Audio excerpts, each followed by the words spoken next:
চলতি বছর সরকারি ও বেসরকারি ব্যবস্থাপনায় হজে যাবেন ৮৩,০০০-এর কিছু বেশি হজযাত্রী। ৯ মে শুরু হচ্ছে হজ ফ্লাইট।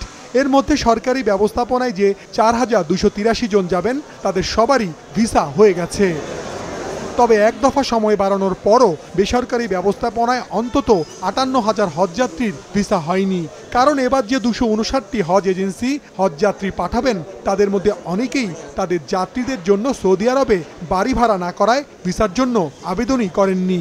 আমাদের সরকারি ভিসা হয়ে গেছে, মানে সরকারি মাধ্যমে যারা যাবে। বেসরকারি ভিসা আমাদের ১৯,০০০ বা ২০,০০০-এর মতো হয়েছে, ধরেন তখন ৮০,০০০-এ ২০,০০০ হয়েছে, মানে 60 বাকি আছে। যদি কেউ না করে সেটা আমাদের আইন অনুযায়ী আমরা ব্যবস্থা নেব।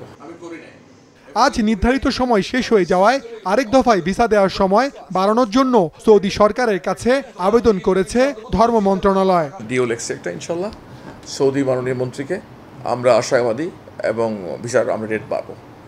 তবে আমি অন্যান্য পৃথিবীর অন্যান্য দেশের সাথে তুলনা যদি করি আমরা খুব পিছিয়ে নেই, এগিয়ে আসি বলবো না। তবে আপনাদের মাধ্যমে আমি সম্মানিত সকল এজেন্সিকে অনুরোধ করব তারা যেন মানে যে টাইমটা পাবে এক্সটেন্ডেড তারা করে ফেলে। আমরা বিব্রত বোধ করি যদি বারবার টাইম চাওয়ার জন্য।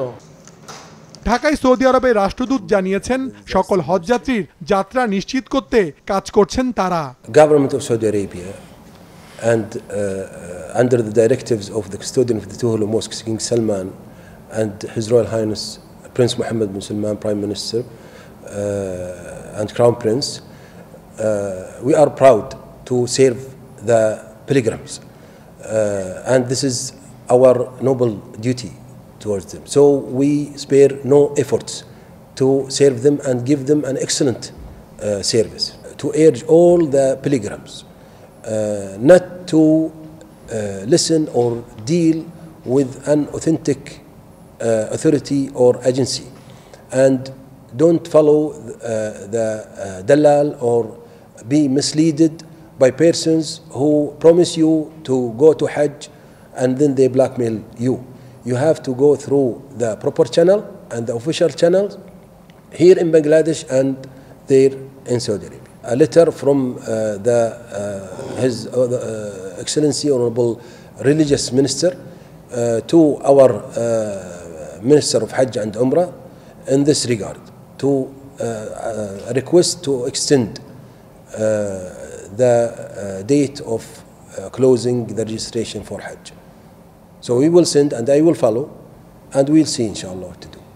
And we do care about all the programs and especially here in Bangladesh, really. And this is the directions comes from Saudi Arabia. Again, in our Saudi সরকারের পক্ষ থেকে ত্রাণ ও দুর্যোগ মন্ত্রণালয়ের কাছে ৭৫ টন খেজুর হস্তান্তর অনুষ্ঠানে রাষ্ট্রদূত আরও জানান চতুর্থবারের মতো চলতি বছরও বাংলাদেশি হজযাত্রীদের সৌদি অংশের ইমিগ্রেশন ঢাকায় হবে।